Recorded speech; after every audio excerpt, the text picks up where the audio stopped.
I am Ferdinand Marcos, and I am the President of the Republic of the Philippines.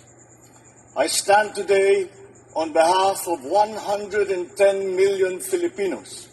Hi everyone, hello University, it's me again. Good morning mga kababayan. August 5, 2025. Ayan. Nakikita nyo ang Pangulo.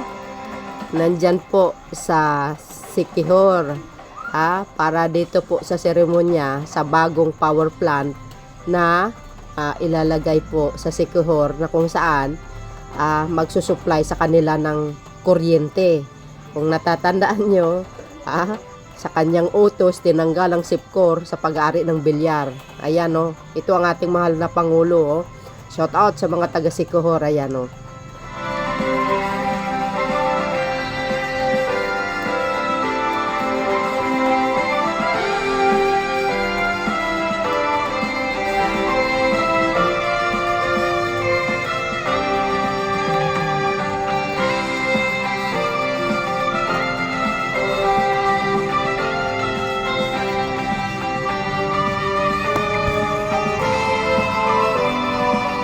Baka sila yung mga manggagawa dyan sa power plant, no?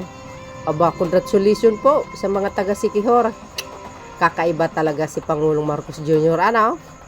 Agarang aksyon, to the rescue talaga lagi. Kasama po ang sekretary ng DOE, si Secretary Sharon Garin, ano?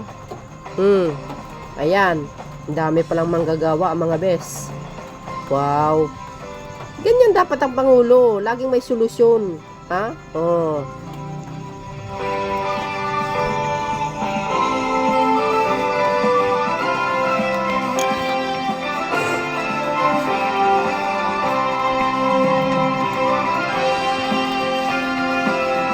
buntag sa tanan. Ngayon po ay maririnig at matutunghayan natin ang briefing nila Energy Secretary Sharon Garin at Administrator Antonio Mariano Almeda patungkol sa mga bagong Siquijor power plants. Good morning, Mr. President. Allow us to humbly present to you the story upon your directive and guidance through the collective effort of the Energy family headed by Secretary Sharon Garin, and with sheer perseverance and determination, we were able to end the suffering of the people of Siquijor in less than 48 hours. Roll BTR. Sir, this is August 26. Medyo binabagyo pa ho kami. And while waiting for the gensets to arrive, we finished the take-out and the metering poles. And ito po, pinagtutulungan po ng Sebeco 3, Sebeco 1 at Procelco ang pagtatayo po ng this is the Lassie plant. And yan po, talagang puspusan po ang aming pagtutulungan. At yan po si Jomoy Fortich, siya po ang punong abala ng mga panahon na yan. The gensets arrive at Siquijor at exactly 3 a.m. of August 28. At yan po, nasa Lassie plant kami. Medyo nahihirapan lang ho kaming ipwesto ang mga gensets kasi malambot po yung lupa. So anyway, natapos po namin ang Lassie bandang alas 7 ng gabi.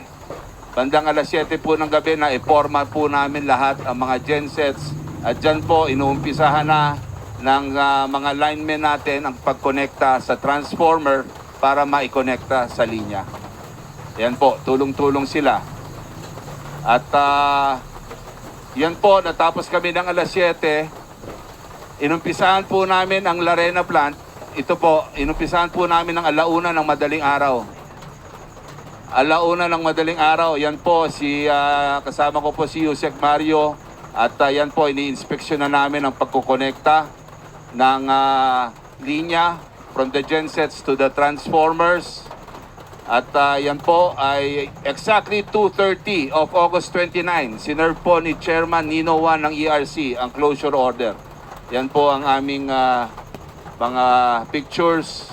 At ngayon po, ito na po ang Lassie plant. Wow, na ganda. nasa load end. Nasa load end po ng island of Siquijor with a capacity of 6.6 megawatts. Wow. Yan po ngayon ang sitwasyon sa Lassie. At ang kulang na lang po ay ang 120,000 liters na tangke. Bawat planta po ay lalagyan ng 120,000 liters na reserve fuel para po magkaroon ng 5-day utility usage. Bago mga kababayan, no? Ganda. Medyo malinis na po siya ngayon. Compared po nung unang puro putik pa ho sila. At tinulungan po kami ni Gov. Jake Villa sa pag-aayos po ng site dev. Ito po ang Candanay plant. It was installed August 4 sa kasagsagan ng brownouts dito. Nauna na po yan.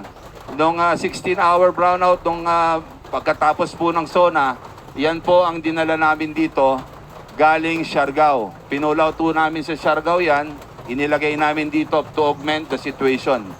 Yun ho ang sagot namin para remedial measure dun sa sitwasyon dito sa Siquijor nung mga panahon na yon. Ito na po ang Larena plant, kung nasaan tayo ngayon.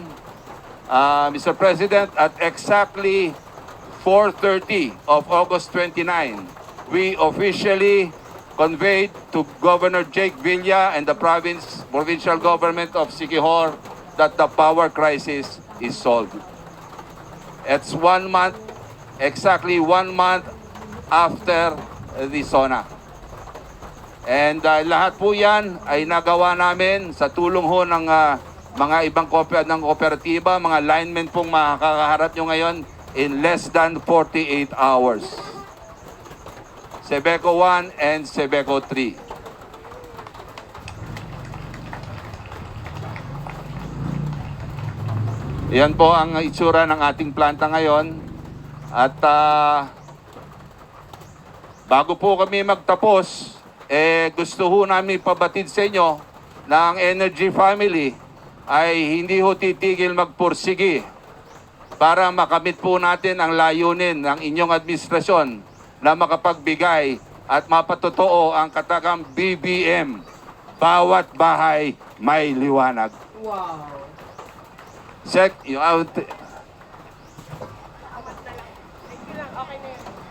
Titingnan at isisiyasat po ngayon ng ating mahal na Pangulo ang mga bagong power generator sets dito sa Larena Power Plant. Sa matagal na panahon, ang lalawigan ng Siquijor ay hinamon ng kakulangan sa kuryente.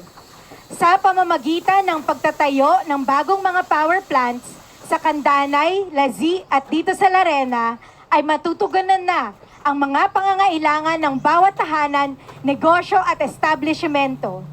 Tungo sa mas mabilis na pag-unlad ng turismo, ekonomiya at kabuhayan dito sa lalawigan ng Siquijor.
O, di ba mga kababayan? Ang bilis ng aksyon ng Pangulo. Naawa siya At eh. ngayon ay pangungunahan ng ating Pangulo ang ceremonial switch on ng bagong Siquijor Power Plants sa Candanay, Lazi at Larena na inaasahang lulutas sa kakulangan ng enerhiya sa lalawigan. Atin pong saksihan ang panibagong simula. At the count of 3, 1, 2, 3. Yay! May ilaw na sila. Maraming salamat po at congratulations para sa mas maliwanag, mas masagana at mas maunlad na Siquijor. Ayan, may ilaw na sila. Guys, may ilaw na sila. For sure, hindi na mag-brand out yan. Tuloy-tuloy na.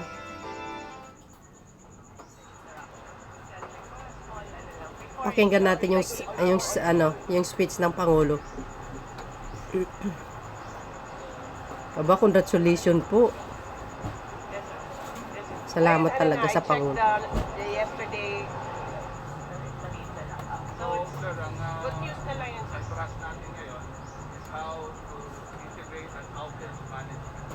Oh, ang dami palang manggagawa, oh. Sila yung mga manggagawa, mga kababayan. Good morning, everyone. I am na mabuti naman at na pag dito sa ating pagbalik dito sa Siquijor ay magagarantiyan na natin na ang kuryente dito sa Siquijor Yay. ay sobra-sobra na ang supply. Dahil kung ang demand ng Siquijor is 11 point something, 9 megawatts, 17 ang supply natin. Yes, I saw the 17 na ang supply natin, kaya hindi masobra, hindi na talaga magkukulang. At nakita na natin yung brownout, malaki nang binawas, kaunti na lang talaga. Siguro sa mga system na problema. Pero sa supply ay maayos na. Ang ginawa kasi namin dito, kung maalala ninyo, nung last time ako pumunta rito, nagpakuha tayo ng generator galing pa sa Palawan at sa we got also from Camotes, di ba? Camotes. Alawan na, sir, and later. Sige. Yun lamang, ay pagkaalis namin, na-report sa amin na almost immediately, yung isang generator ng Siquijor nag-down. Kaya brownout na naman. Kaya ang remedyo tayo at kagaya ng briefing sa atin ay kung saan kinuha ang mga generator para buuhin ang power supply dito sa Siquijor. We had to take over the operations of Siquijor for the simple reason that wala tayong nakikitang improvement doon sa kanilang pag-provide ng supply ng kuryente. Kaya ganun ang nangyari. So the NEA and the ERC get together, pinagtrabaho together, of course, under the Department of Energy, ay trinabaho nila para sila na, ang Proselco na magpatakbo. At after that, tutuloy-tuloy na natin and we'll see that magiging mas maganda na ang serbisyo ng pag-provide ng kuryente. And we have to thank itong mga nasa likod, mga lineman ito. Yung iba, tiga Cebu pa. At mga volunteer lahat yan. At dahil sa kanila at sa trabaho ng ating NEA and of course all the Department of Energy personnel, dahil sa trabaho nila na ibalik natin kaagad. At ngayon, we can now, I have malakas na ang loob ko na i-proclaim na buo na ang supply ng kuryente dito sa Siquijor. Yay! At tinake over na ng gobyerno at ng Proselco, ng local cooperative, ang operations na ito para matiyak na kung anong pangangailangan pa ay may ilalagay natin at mabibigay natin. Kaya sana hindi na ako kailangan bumalik dahil hindi nasira. Pero nasisiyahan pa rin ako na pagbalik ko rito, may announce ko talaga ng malakas ang loob ko, sasabihin ko, okay na ang supply, Ayusin lang natin ang sistema. Kapag may outage sa isang lugar, meron na tayong sistema para mag-shift ng supply source from the other power plants. Kaya kaya meron tayong extra na 8 megawatts na more or less 8 megawatts of supply. So, pero hindi tatagal yan, ubus din yan. Ang experience ko sa pag-provide ng power, dun sa amin, sabi namin, yung wind power, sabi nila, okay na yan. That, at that time, 2000, mga around year 2000, ang consumption ng Ilocos Norte was 18 to 23 megawatts. So naglagay kami, 35 megawatts. Sabi namin, okay na yan for the next 5 years. Walang 3 years, ubos. Ganyan talaga pag-power, ganyan talaga pag-infra. Kahit anong gawin mo, sasabihin mo, good na yan for 5 years. Wala pang 2 taon, puno na yan. So, we will prepare. We will prepare in anticipation. Alright, maraming salamat. Maraming salamat ulit sa ating mga volunteer. Alam ko na marami sa inyo ay nagpuyat para maging maayos itong ating pag-provide ng kuryente. Kaya siguro, ngayon na naipatakbo na natin, pwede na mag-merienda, pwede na matulog. Okay, sige. Okay, maraming salamat. Pwede na magmerienda at matulog, sabi ng Pangulo. Daghang salamat po, mahal na Pangulo. Amin pong ikinalulugod ang inyong muling pagbisita dito sa lalawigan ng Siquijor.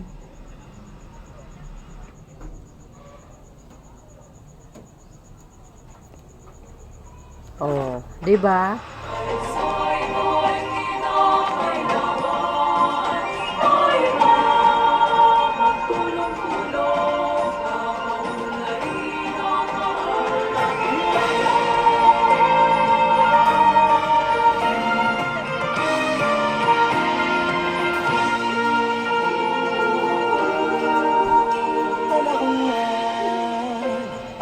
Muli mga kababayan, ang Pangulo ng Republika ng Pilipinas, His Excellency Ferdinand R. Marcos Jr.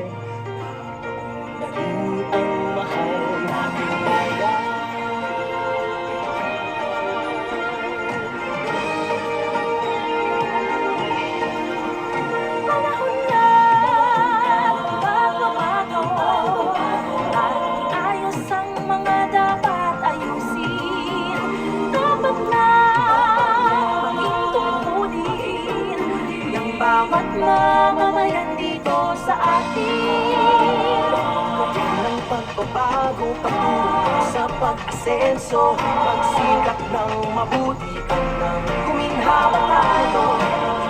Malaki natin sa mundo at ipamalas ang bagong Pilipino at bagong Pilipinas.